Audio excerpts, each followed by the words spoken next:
Chapter 2. Under the Wing of the Pack. The taiga breathed cold steam at the dawn of a new day. The sun barely rose over the frozen forest, and its pale light did not warm, but only colored the white of the snow in a dazzling glow. Deep in the forest, the northern pack was preparing for the first hunt of the spring season, and the cubs, Tarak, Nuri and Sayan, were about to see for the first time what hunger transformed into movement meant. The law written in the blood of each wolf. Their mother, Alyona, had risen early. Her silver fur shone in the morning light, and her blue eyes watched with silent wisdom. Around her, the pack moved orderly, each wolf knew its place, each breath was a sign of unity. T was like an orchestra of shadows, and Alyona was at heart. Tarak looked at her with admiration. For him, Mother was not only the that fed and protected them, was the voice of the forest. All he knew about life came from its movements, from its silences. When he walked, not even the snow dared to creak. When he looked, it seemed he could see to the depths of the earth. "Today you will learn to listen," she said, touching his forehead with her muzzle. "A wolf doesn't hunt with its teeth alone, it hunts with its soul." Tarak blinked, not fully understanding, but his amber eyes were ablaze with curiosity. The pack set off through the forest. The snow crunched under the heavy paws of the big wolves, but the young ones walked timidly, trying to follow their example. Alyona walked in the lead, and the cubs learned to follow each other's tracks, so as not to leave any more. Tracks.It was an art, a game of silence. In the way, Alyona stopped suddenly. The wind had changed, bringing with it smells, moss, water, life. "Listen, Tarak," she whispered to him. "The earth speaks when you know how to hear it. Put your paw here." Tarak touched the snow.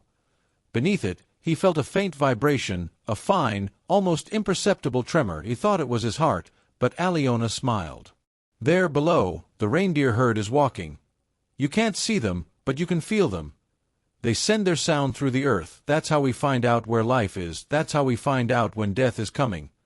Her words left a mark on him. He stood still, feeling the earth pulsate. That moment, for the first time, he understood what it meant to listen to the forest. When they stopped at the edge of a clearing, the pack sat in a silent circle. The curious cubs began to play, but Tarak stayed next to their mother. Nuri and Sayan were rolling around in the snow, biting each other gently, whining with joy. Tarak looked at them with an inner smile. He loved their innocent way of living, but he felt something else. He felt that beyond the game, the world hid an invisible order. Alyona let them play. The wind had subsided, and the forest seemed to sleep. Then, with a sudden movement, he stood up and started forward. All the cubs stopped, and in an instant, the entire pack was transformed. The playful silence changed to the silence of the hunt. The adult wolves spread out in a semicircle. The cubs stood there, observing. Tarak watched them with his eyes, studying every gesture, every breath. It was a macabre and beautiful dance. Shadows sneaking through the trees, fangs flashing, eyes lurking. Then, suddenly, an elk burst out from behind a trunk, the giant of the forest, tall, strong, with steam coming out of its nostrils. The pack rushed at him. Everything turned into a whirlwind of snow, sounds, and smells. Tarak felt his blood boiling, his body vibrating in unison with the others. But he didn't run. Not yet. He remained next to his mother, who looked at him and said, "Don't rush to take life. First learn to respect it." The elk collapsed. The wolves fell silent. Only heavy breathing could be heard. The pack was not killing out of cruelty, but out of necessity. Alyona approached the body of the fallen animal and touched its muzzle with hers, as if in a silent prayer. "Thank you, brother of the forest," she murmured. "You gave us your life so that we could live."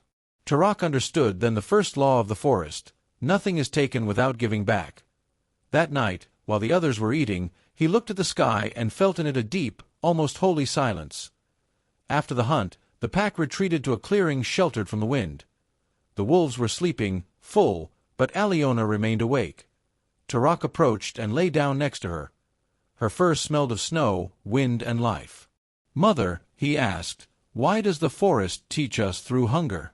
The she-wolf answered with a long silence. Then he said, "Because hunger is the first voice of the world. When you are hungry, you learn what lack means. And whoever knows lack, learns to appreciate the gift. And when we are no longer hungry, then we must give thanks. Tarak fell silent, and in his mind, his mother's words mingled with the rustling of the forest. T was a world where life and death were not enemies, but parts of the same song. Alyona told him about the spirit of the forest, a being as old as the mountains, who watched over everyone. The spirit sees everything. Sun neither punishes nor rewards, he only balances. When we take too much, he reminds us to give back. Tarak asked, "Have you ever seen him?" "No, but I have felt him. Every night when the wind sings differently, it is his voice." The days passed. Tarak grew. His movements became sure, deeper gaze. Nuri and Sayan were strong, but he was different, less impulsive, more thoughtful. Sometimes, the pack would go hunting and he would stay behind, just to listen. He would lie on the ground, with his ear pressed to the snow, and listen to the vibrations of life. That's how he knew if a reindeer was approaching or if a tree had fallen kilometers away.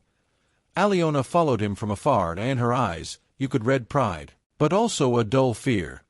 She felt that Tarak was not only a son of the pack, but of the entire forest. One evening, when the sky was full of the northern lights, Tarak approached his mother and said, "Mother, why do I sometimes feel that the forest is calling my name?" The she-wolf looked at him for a long time, with her clear eyes. "Because the forest chose you. Some wolves are born just to live. You were born to understand." Tarak didn't understand it then, but those words would haunt him for the rest of his life. A summer night brought something new to their taiga, the smell of smoke. Far away, among the trees, strange lights danced. Tarak climbed a ridge and looked. It was the first time he had seen human fire. Around the flames moved silhouettes, strange creatures on two legs, talking to each other in high voices. Tarak felt a mixture of fear and fascination, didn't understand what they were, but in their eyes he saw something familiar, an inner light, a force that resembled that of wolves. Alyona pulled him back. "Don't look at them too long. Humans are fire. If you get too close, you burn." But Tarak continued watch, hidden among the shadows. Something awoke in his heart, a desire to know, to understand what those beings were who made the light listen. When he returned to the den, the wind blew softly through the fir trees, carrying the scent of smoke and melted snow.